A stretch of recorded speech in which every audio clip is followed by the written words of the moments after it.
What's up, guys? Mason the Brock Henderson here, and job done, 3 points secure. So let's talk about this game. First of all, I do want to address a couple of the talking points surrounding the referee. First of all, no yellow card for Kevin Friend on that tackle. I mean, good God, man! That was dirty. It was off the ball. I don't even know what was going through his mind, but the fact that he did not give himself a yellow card is shocking to me. Anyway, joking aside, now there were a couple talking points. First of all, the penalty call for Murata on what's the keeper's name? Darlow. There's the one Rudiger sent Murata in. He had the touch, and then Darlow just jumped and kind of knocked him to the side, and then no penalty call. In my opinion, I'm not sure if he was onside. Like, we could clearly see he was offside in the replay, but as far as whether or not the AR was going to call it, I'm wondering if maybe the AR was going to call it, but then when he saw the keeper had the ball, he was like, we'll play on. So I'm wondering if maybe the reason the referee didn't call the penalty is because he heard from the AR, no, it was offside. He was offside, so don't call it. If not that, the only other thing I could think of, I mean, I'm not going to complain too much about it. For one, we won the game, and for two, it's not like it was a dangerous challenge, so I'm not going to complain that there was no penalty.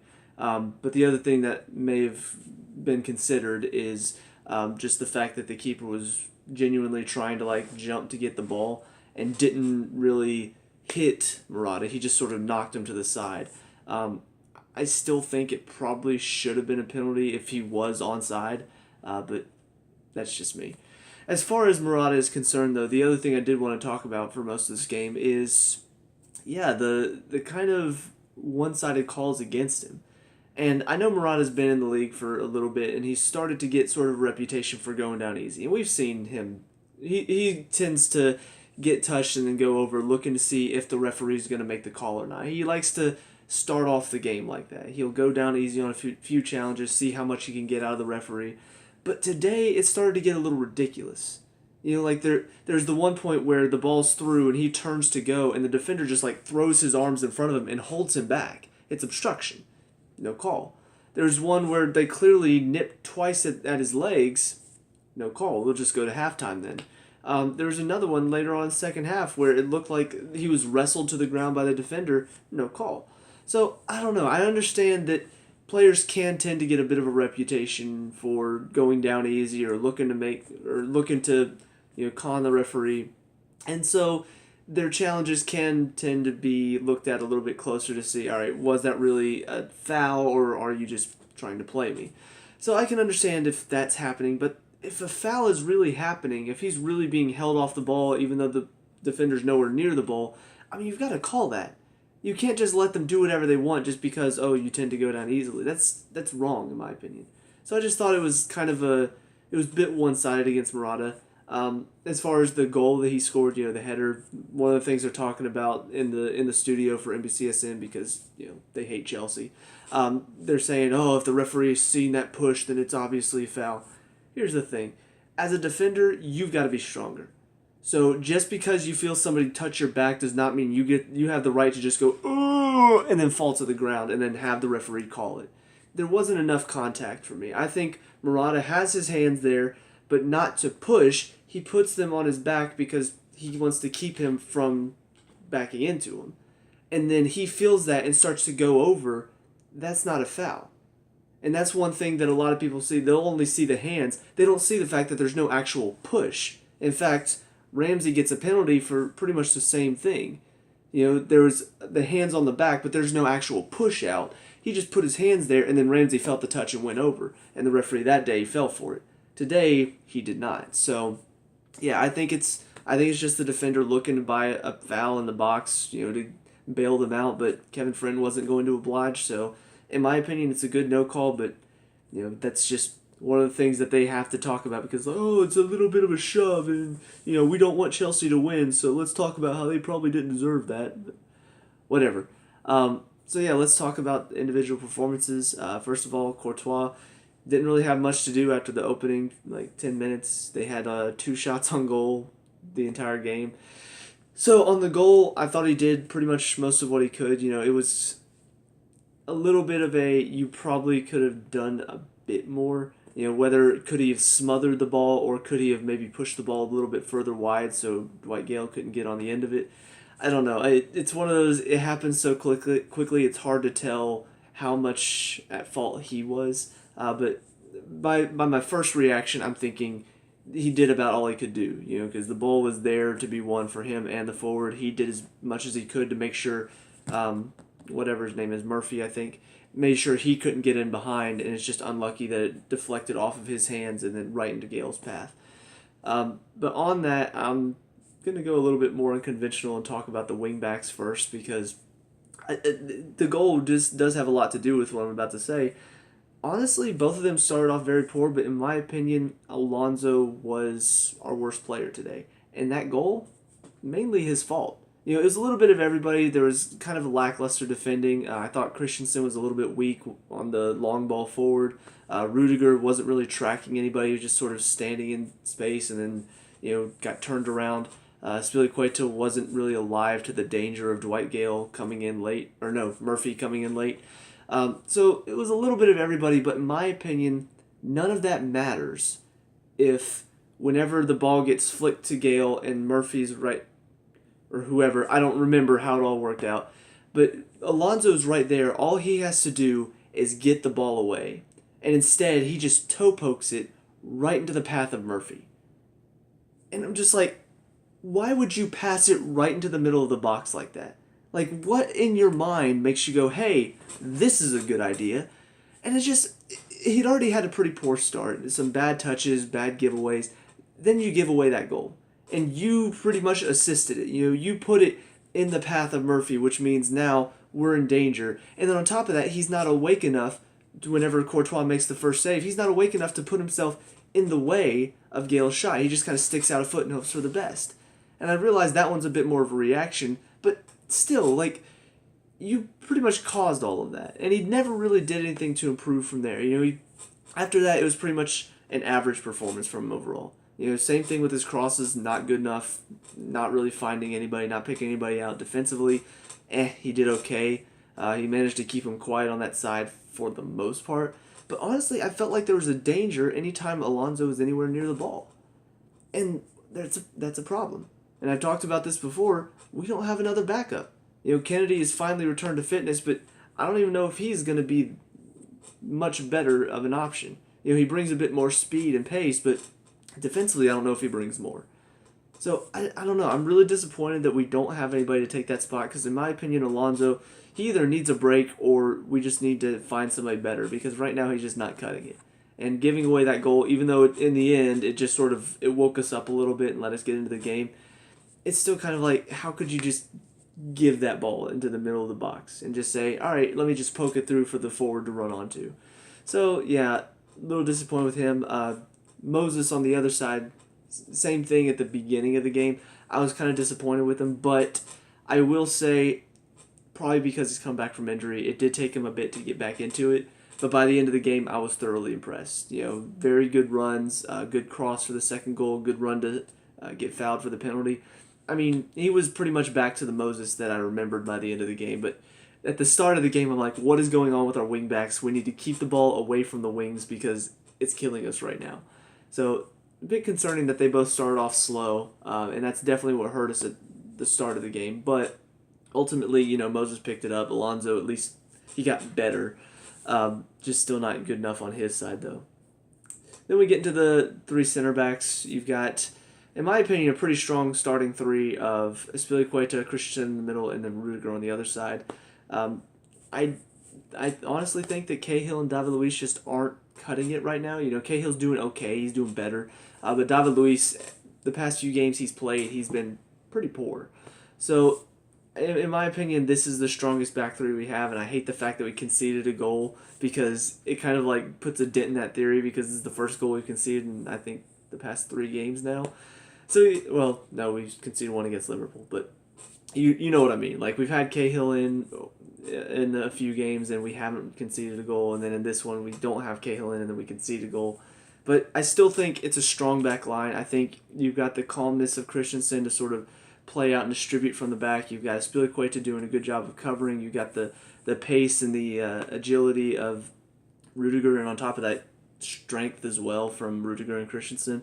So I really like this back three. I think it was unfortunate to concede the goal, but overall I still think they're very strong, and all three of them had a pretty good game. Like I said, started off a bit poor.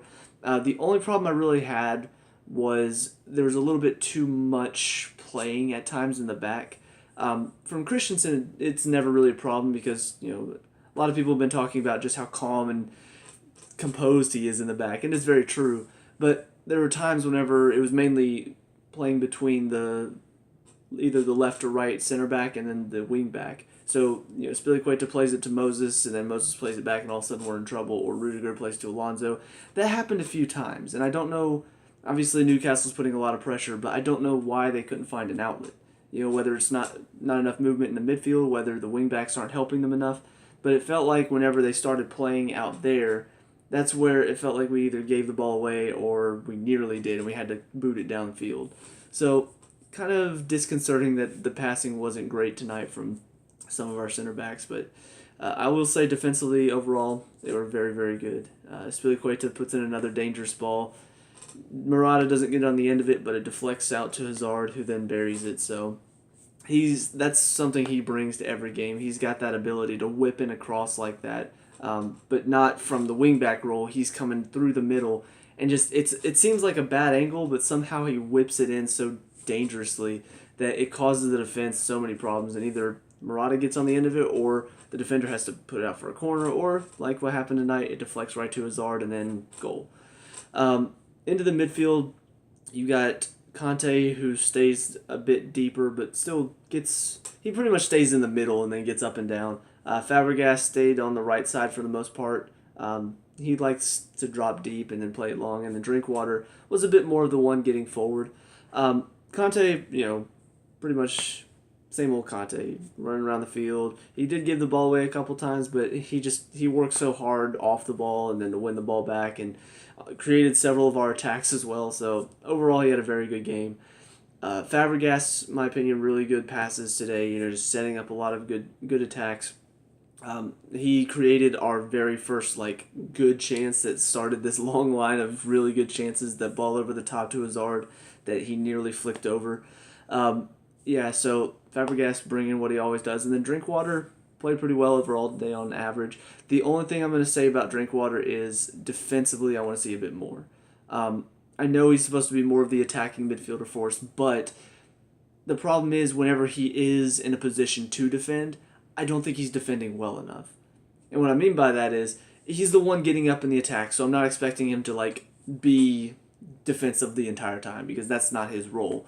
But if you're in a position to where the guy in front of you has the ball, I want you to defend well. You'll see Hazard, he won't always defend. He'll come back a couple times if he needs to put pressure on somebody.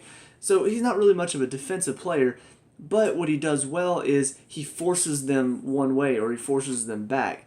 Drinkwater, it felt like there were too many times where he'd put himself in a good position, but then they'd make the pass and he'd turn off, and either he'd let them inside, or if they were dribbling, maybe he'd let them dribble inside, and so now he's not forcing them one way. He's just let me be here, and now that's it. That's all the defensive work I'm going to put in. So I don't know. I just want to see a little bit more from him in that respect because we don't want to let them have that time and space in our midfield. But I will say on the ball today, he was very dangerous. He's starting to show a bit more creativity the more he starts to play. So yeah, I'm really enjoying having him in there. He set up a few good chances. There was another little bit of a Conte Drinkwater combination. The two former Leicester players combining. Conte finds him over the top, and he just narrowly couldn't get his foot on it. Defender did well to clear it, but yeah, I'm liking what I'm seeing from him. I just want to see a little bit more on the defensive side of things. Whenever they're in our half, I want to see a little bit more of tracking players or forcing them one way. You don't have to win the ball, but just force them one way. Make sure you're doing enough work to make sure they're not having free reign to just run at our defense. Into the front two, another Morata-Hazard pairing, and both of them played really well. Hazard dominated again today, another man of the match performance, 2 goals.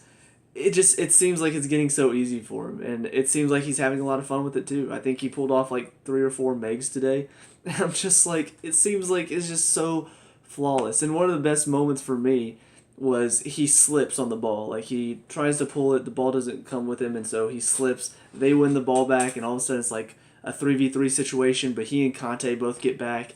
They win the ball, and then the ball goes to Hazard. One of the Newcastle players comes flying in, and then he makes him. And just like, you've completely made me forget about that little slip incident earlier because you just embarrassed that guy in front of you. I will say though, Hazard, they have families. You know, like they have, some of them have wives and kids they have to go home to. So just don't kill them, okay? Just be kind. Um, but yeah, I mean, he was tearing it up today. He was running rampant. It seemed like they couldn't really stop him. There were a few times where he ran into trouble, but on the whole of the game, I remember a lot more successful dribbles and successful attacks from him than I do unsuccessful. And then Murata, you know, a lot of good movement from him again. My only problem with him is I want him to be a bit stronger. Like I said, he does tend to go at the beginning of the game. He goes over a little bit too easy. He's looking for, okay, they have touched me. I'm going to fall over and see, is the ref going to give it? If he is, I'm going to do it every time. If not, then I'll get on with it. I prefer you just get on with it, you know? If you get fouled, yes, go over. Look for the foul if they've actually fouled you. But if they haven't, play. He's got the strength to. And that's what really frustrates me in all of this, is that we've seen before he does have the strength to play.